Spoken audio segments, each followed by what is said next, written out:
busy people getting fit in Fulshear, Texas. Our aim is to help you look better, feel better, and perform better as quickly as possible. I'm your host, Brian White with Blue Eagle Fitness and Nutrition. Welcome. Hey, what's up, everybody? I am here for another wonderful episode of Busy People Getting Fit. I am here with Dr. Maria Defranco, who, if you don't know her, that's because you're a normal person and you're not awake at 5 a.m. because she is in our very famous now 5 a.m. class. So how are you doing? Great. Hi, Brian. Thanks for the intro. I love the hi to all the 5 a.m.ers. They're too sleepy to watch these podcasts, I think. But you know, I love it. I love it. Now, so why do you work out at 5 a.m.? I love waking up early and having the camaraderie of the 5 a.m.ers too. I don't know if I would work out without the crew, to be like that motivated. And Bruce is always so like alive and welcoming and happy. And it's just like, it's a good energy, and it's a great way to start the day. I feel like if I wake up at 4:30, by the time 11 or noon rolls around, I've like lived a whole day. So I get a lot out of it. Yeah, absolutely.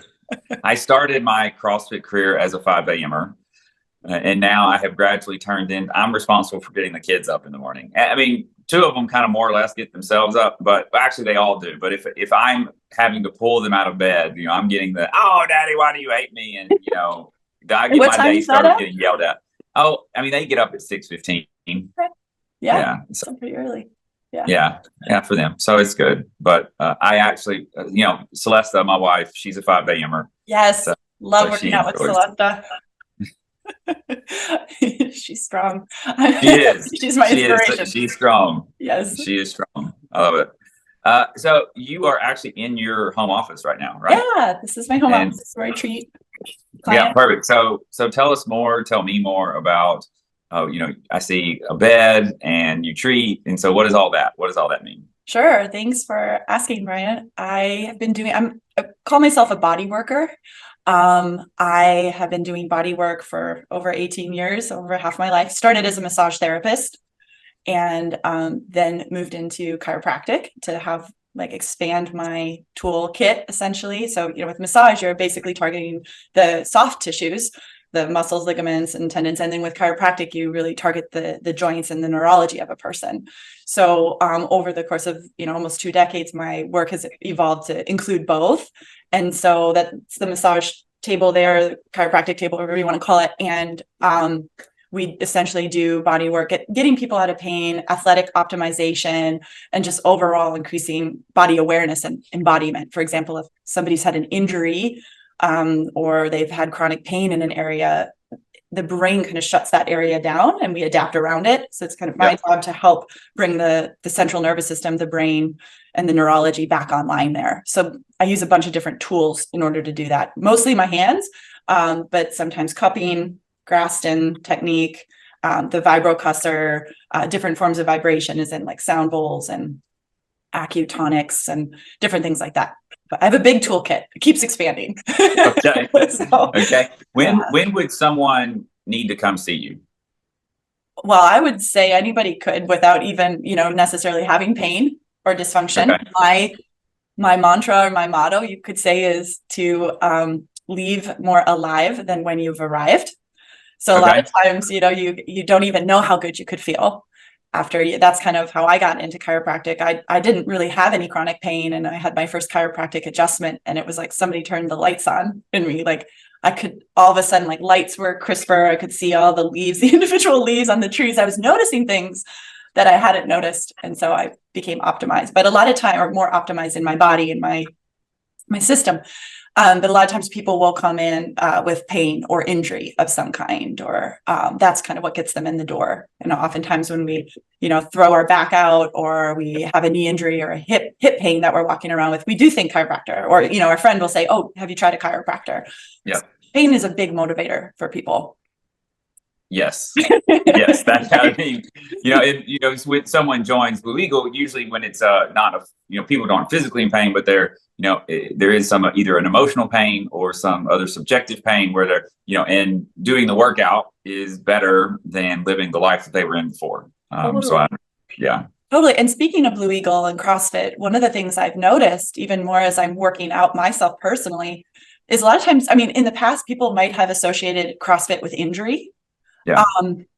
But I think that might be kind of a misnomer. Yes, that can happen, right? As you know, without the proper training, and Blue Eagle's amazing about having excellent coaches and going through training before you actually start class, which I love. But I also wonder, I think there's a big component if you have lack of mobility that you didn't even know about, that Correct. CrossFit polarizes that. And if that's the case, that's actually a really good thing. It's like, oh, I didn't know, like I couldn't squat. No, I didn't get injured squatting. I just didn't know I had lack of mobility. So I think in a way, CrossFit itself optimizes you in your day-to-day life because of that, that crossover. And yeah, I just kind of maybe as an educating point for people, if you start feeling knee pain, it might not be the CrossFit. It might have been that your knee was already, like had lack of mobility because your hip had been injured 10 years ago, that you never got treated. And now this is the perfect time to get that knee treated. Just keep preaching. Just keep preaching. Yes. I mean, like when I started CrossFit in 2015, and I could not squat, and I certainly couldn't overhead squat. And it was due to a lack of hip mobility and ankle mobility. I knew that I had hip issues, but I didn't even know there was such a thing as ankle mobility. I mean, what is this, that my ankle needs to move? Like, I mean, it's an ankle. What is it? And it's like, it's like, watch a toddler move. They move perfectly. And I don't move anything like that. Right. And that's the goal. The goal is actually to move like an 18-month-old. Right? Yes, absolutely. And that people are crazy, they think I'm crazy, when I say, when we're trying to squat. Well, my body doesn't do that. Well, but it can, and we can, over time, we can get it there. Yes. And in a way, we're getting back to what our neurology and our tissues were designed for. Like you said, like a toddler, 18-month-old, it's like they have the perfect squat form, perfect ankle mobility. We're just up against our deconditioning, Correct. And so that's what we're faced with when we go to CrossFit. And we might not even know that we had that deconditioning happen. What starts when we're in school, in grade school, sitting for 8 hours a day, shortens that anterior compartment, that kinetic chain. And then we can't get into our glutes as well. And we can't squat, and our low back gets tight as compensator. So all of that, So I love CrossFit for that. One of those, largely for that reason, is it's showing me where I need to create more mobility. Yeah. Body, Yeah. Perfect. So you alluded to this already. You're talking about engaging your core, specifically your anterior chain. Yeah. So tell me more about that in general, but also tell me kind of what you see and what you deal with. Yeah. So I really think we're all suffering from something called glute amnesia. When I say that tongue in cheek, like the glutes forget what they do and who they are and what they are, which is actually more our posterior chain. But when I bring up the anterior chain, or the front part of the body, and how that works kinetically, I see a lot of tight psoas muscles, or hypertonic, which psoas muscle, it's a funny muscle. It's even spelled weird. It starts with a P, P-S-O-A-S. It's a deep hip flexor in the abdomen. Yeah. So deep, it's practically a back muscle, because it attaches to the front part of the vertebral bodies in the low back. Sometimes it can even drive low back pain. And I even argue that most of the time it does, or if it's not the driver, it's definitely involved. So if I have a hypertonic psoas from sitting, for one, because when I sit, it puts the psoas in a shortened position, right? Yeah. So if I'm already working with that is then going to tell my glutes, hey, you're not as important, like you can't turn on. It's basically gonna inhibit gluteus maximus functionality. A tight psoas won't let me extend my hips, right? Yeah. And the glute max is all about hip extension. So the next thing I know, instead of walking with a long stride, because that's what we're designed to do, and that's what our glutes help us do, is really push off when we toe off. I'm walking with less of a long stride, and I'm not stretching my psoas as I do it, and my glutes aren't activating. So then that can cause hip pain, that can cause low back pain. I've even seen it affect knee pain, or knee, and then even into the ankle. So basically, that's one of the things I tell people and I watch for when I treat them. And I love that Bruce says, one of our coaches at Blue Eagle, he says that push-ups are his business card, like how you do your push-ups, your business card. Yes. Which is great. Love how he teaches us that form. How you get up off the table or out of a chair or off the ground is my business card. Okay. So I'm constantly watching my clients, and my clients can attest to this. They like look at me because I'll watch when they go to get off the table, right? Or when they get off their chair to get onto the table. Most of the times we're not using our glutes. We're going like this. Right. And when we have to use our hands, right? We have so many people, and we see it in our Forever Fierce program, right? Yes. Right. And they do sit stands almost every class, right? And we love sit stands because you got to be able to stand up from a seated position, and we need to be able to do it without using our hands, by squeezing our butts, right? Even when we stand, even if you needed help and you're standing up, I still want you to squeeze your butt as hard as you can, just to say, hey, butt, I need you. Yes. Now's your time to shine. Exactly. Do your job. Don't make my hip flexors and my low back do all this work. I do your job, please. Exactly. Mm-hmm. Yeah. What do you have? So how do you treat, I would imagine most people lack the glute activation that they need. Do you treat that, or do you give homework for that, or like, what is your protocol? Yeah. So, it's different for everybody. Everybody kind of has a different history, and I really stay away from cookie cutter treatments. That's one of the areas that I shine, is no treatment is ever really the same. We're constantly, treating the whole person. But generally speaking, I'll check the alignment of the sacrum and the pelvis, and sometimes resetting, like traditional chiropractic adjustment. When you think about that, they're on their side posture adjustment of L5, like the lower vertebrae of the lumbar spine and the pelvis. Sometimes resetting that neurology will help turn the glutes on alone. Muscle work, like you said, hey, glutes, like now's your time to shine, like turn on. You can get those muscles activated by massaging them, or like you said, having the person squeeze, it wakes those muscles up. Where attention goes, energy flows. So, I can stick an elbow in the glutes and like comb through them, and that will help turn them on. But sometimes it's just a lack of awareness of, not even knowing that those muscles are there, or we don't translate it.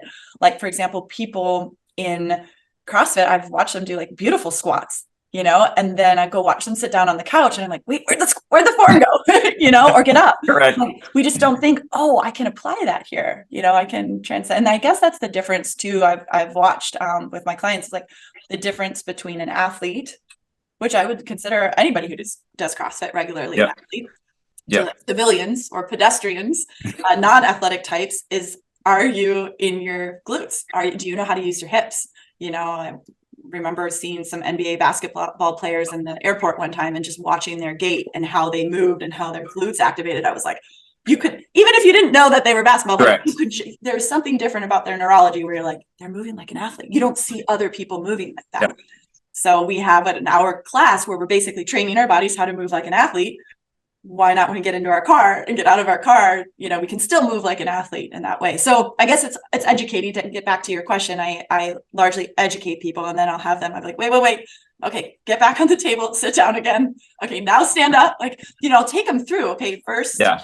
And you guys listening, you guys can do this at home, basically just stand how you normally would from a seated position and see, do you lean forward? Do you use your hands to push up?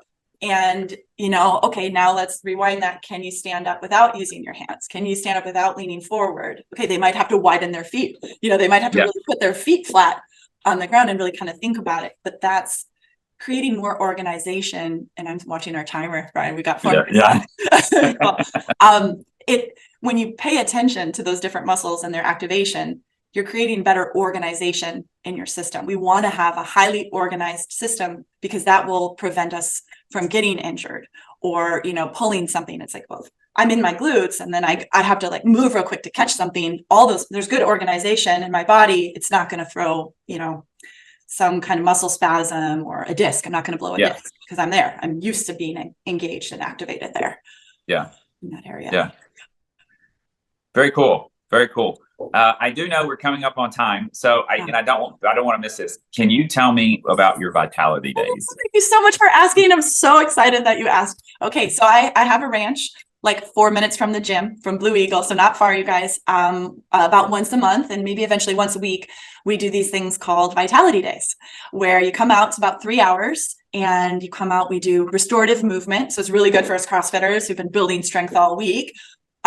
With like mobility. I mean, you can kind of think yoga in terms of movement, but it's a class that my friend Mike guides us through, and then we do breath work for about a half an hour. So about a half an hour movement, half an hour breath work to get us into our bodies, to release like any tension, increase body awareness, and then we get into the cold plunge. So we do cold water immersion, which people get really timid about. But so far, like everybody leaves so proud of themselves and just so engaged. And I never ceases to amaze me how tough and how brave people are. And so we do cold water immersion. You do it with a partner, but the tub is big enough that you kind of hold hands and then you immerse together. And there's something to be said about that connection where you don't have to make eye contact, but you're not in there alone. And it also takes people to create one nervous system. You might have heard me say that. So I'm half a nervous system, you're half a nervous system. And together with our mirror neurons, we're co-regulating and we're enjoying, dare I say, enjoying the cold. And then now the other addition I have to the ranch that I live on and I treat out of is the wood burning sauna. So if you are very cold averse, you can get warm very quickly in the wood burning sauna.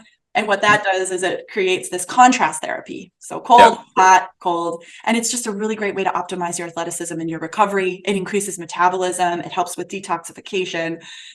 People leave feeling more alive than when they arrived. And it's a great way to build community too. A lot of like-minded, open-hearted individuals, which is just so fun. So thanks for asking about that. Well, cool. Yeah, I didn't want to leave this conversation without people.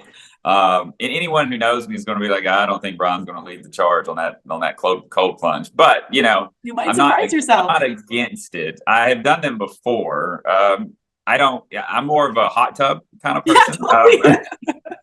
If I get my choice. But I know I didn't make the last one Celeste went to, and she loved it. She absolutely loved it. She did great. We did our first cold plunge together, actually. Okay. My partner. Yeah. Okay. She did awesome. Yeah. So I can definitely, my wife will vouch for the Vitality Day. Yeah, it was great. Awesome. So I know we're coming up on time and I don't want this to just get cut off. We will do another podcast. Okay. I know that I have gotten questions about pelvic stability and engaging, those muscles the way that we need to. So you and I will have a follow-up conversation. I look forward to it, Brian. Thank you. I love it. Thank you so much for your time. My pleasure. I really appreciate it. Okay. I'll talk to you soon.